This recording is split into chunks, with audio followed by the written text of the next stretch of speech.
Hello my dear students, मेरे प्यारे बच्चों, this is the video in which I am going to explain you about the time strategy.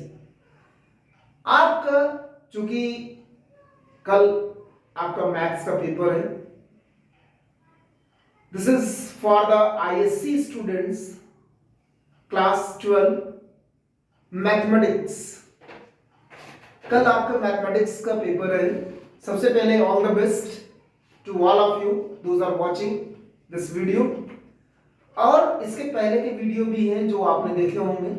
इसमें मैं time strategy के बारे में बताने जा रहा हूं कि आप कल अपने पेपर को, मैथमेटिक्स के पेपर में, किस तरह से क्वेश्चंस को डिवाइड करें टाइम के अकॉर्डिंग। अगर आप ये करेंगे, definitely you will get good marks as well as कि आपके क्वेश्चंस नहीं छूटेंगे। नहीं तो क्या होगा कि आप यदि टाइम नहीं देखते हैं या टाइम स्ट्रेटजी नहीं होती है तो क्वेश्चंस छूट सकते हैं। और ये आपको पता है कि ये टाइम स्ट्रेटजी सिर्फ एग्जामिनेशन में नहीं, हर जगह पूरे यूनिवर्स में बिना टाइम स्ट्रेटजी के कोई वर्क नहीं होता है। तो टाइम स्ट्रेटजी बहुत जरूरी है।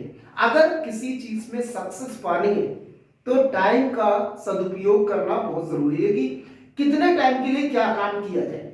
अगर हम उससे पहले कर लेते हैं या उसके बाद करते हैं गिवन टाइम में, तो उसका कोई वैल्यू नहीं रह जाती है।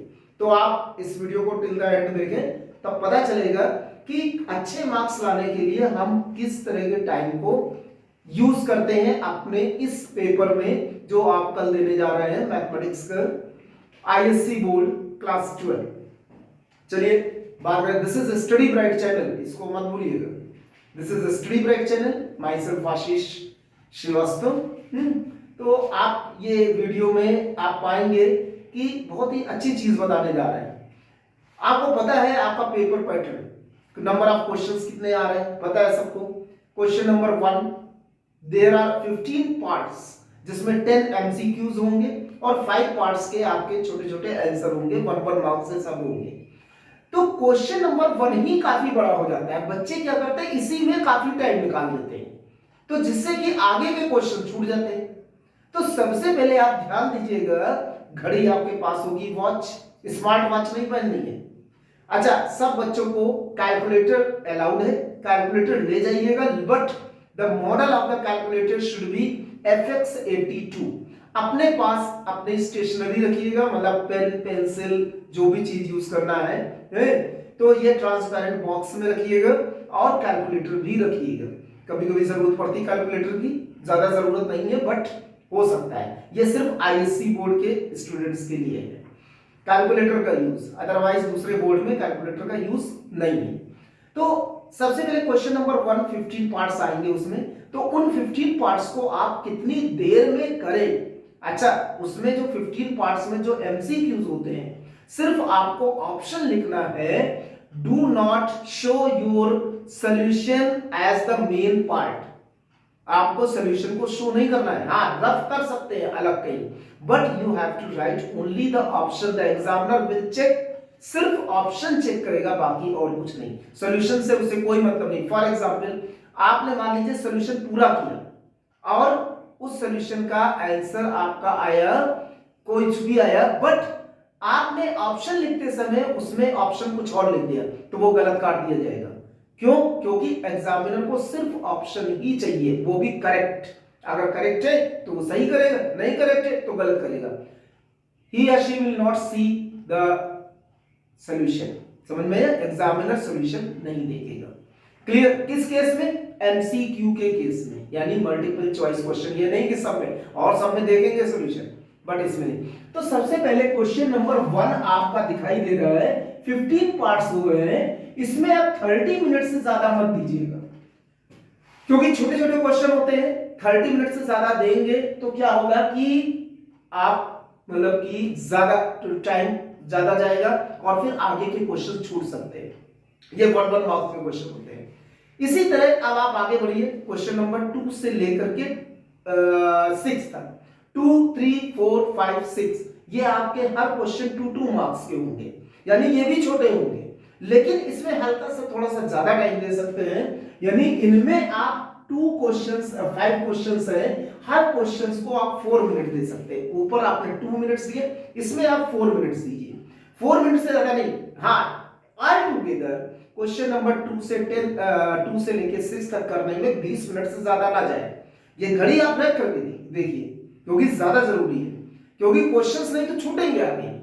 3 आवर्स है आपके पास में, उससे ज्यादा है नहीं। तो आपको क्या करना है, क्वेश्चन को अकॉर्डिंग टू जो ये हम बता रहे हैं इसके अकॉर्डिंग अगर आप टाइम देंगे तो आपके क्वेश्चंस भी होते रहेंगे और छूटेंगे भी नहीं। क्लियर? तो इसको आप 20 मिनट्स दीजिए। फिर 7 से लेके 10 तक, question number 7 to 10, these are questions of 4 marks each, यानी कि ये 4 क्वेश्चंस हैं और इन 4 क्वेश्चंस के 16 मार्क्स होते हैं। तो इसमें थोड़े से बड़े हो जाते हैं, थोड़े से लंबे, लिटिल बिट, तो उनके लिए आप थोड़ा ज्यादा वो दे सकते हैं, टाइम दे सकते हैं। तो इसके लिए आप 30 मिनट्स यानी हाफ एन आवर आप दे सकते हैं इन 4 क्वेश्चन को, हाफ एन आवर। लेकिन उसके बाद जो क्वेश्चंस आते हैं वो आपके सबसे डिसाइडेड क्वेश्चन होते हैं, मार्क्स डिसाइडेड क्वेश्चन। क्यों? क्योंकि ये 6 मार्क्स का एक क्वेश्चन होता है और ये थोड़े लंबे भी होते हैं, इनमें आपको सोचना भी पड़ेगा, टाइम भी देना पड़ेगा। तो इसके लिए एक क्वेश्चन में आप 10 मिनट दे सकते हैं, एक क्वेश्चन में, यानी 4 क्वेश्चन है 14 तक की, 11 12 13 14, तो आप इसमें 40 मिनट्स दे सकते हैं। ठीक है, ये क्वेश्चन जब आप 40 मिनट्स के बाद आप कतई ना दीजिए, भले ही आपका इसमें थोड़ा सा छूट जाए, या आपका क्वेश्चन नंबर 1 में आप 30 मिनट्स के बाद मत दीजिए, क्योंकि उधर एक नंबर का छूटेगा तो इधर आपको फायदा होगा, लेकिन आप वही एक ही नंबर पाएंगे अगर 30 मिनट से ज्यादा, और इधर आपके 6 नंबर के क्वेश्चन छूट रहे हैं, 4 मार्क्स के क्वेश्चन छूट रहे हैं, तो किसमें फायदा है? तो इस चीज का ध्यान रखें। इसमें आप 40 मिनट दीजिए। अब बचा आपका सेक्शन, ये सेक्शन ए था। अब सेक्शन बी या सेक्शन सी, इधर सेक्शन बी और section C, you have to attempt any one, कोई एक सेक्शन अटेम्प्ट करना है किसी भी स्ट्रीम के लिए। In that case you have to, because there are only the questions, कितने क्वेश्चंस होते हैं?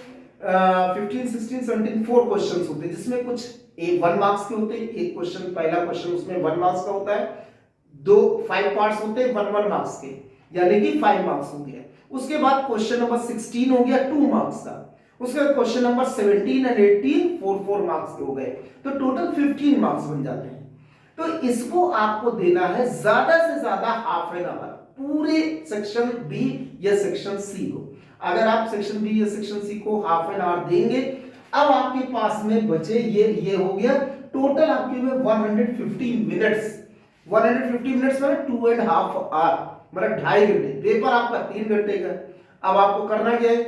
हाफ एन आवर बचा, हाँ हो सकता है पीछे के क्वेश्चन कुछ छूट गए हो, क्योंकि आपने टाइम डिसाइड करके बनाया, तो उन क्वेश्चन पे फिर से जाइए, लौट करके, और उन 30 मिनट्स में जो रिमेनिंग 30 मिनट्स है, उनके जो बचे हुए क्वेश्चन है, हो सकता ना भी बचे रहे, क्योंकि ये सब कैलकुलेटेड टाइम है, ये सब आप हमारे एक्सपीरियंस से लिए गए टाइम है, यानी इतने में हो जाना चाहिए। यदि आते हैं क्वेश्चंस आपको, यदि कहीं कहीं पे कैलकुलेशन लंबा है, या मान लीजिए क्योंकि आप तो वही स्टूडेंट हैं, तो हो सकता है कि कहीं पे कैलकुलेशन करते समय कोई गलतियां हो गई हो, या कोई क्वेश्चन आपका उस समय नाइस ट्राई कर रहा हो, दूसरे क्वेश्चन करते करते वो वाले क्वेश्चन याद आया, आपको पता चला नहीं वो आ रहा, अब हो जाएगा।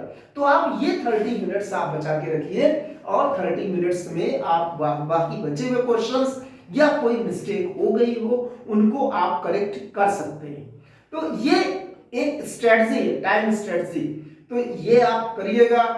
गुड लक जरूर रहेगा आपके साथ में, और साथ में इससे आपके अच्छे नंबर जरूर आएंगे। ठीक है, तो सब कुछ पढ़ के जाइए और अच्छे से करिएगा। All the best, thank you.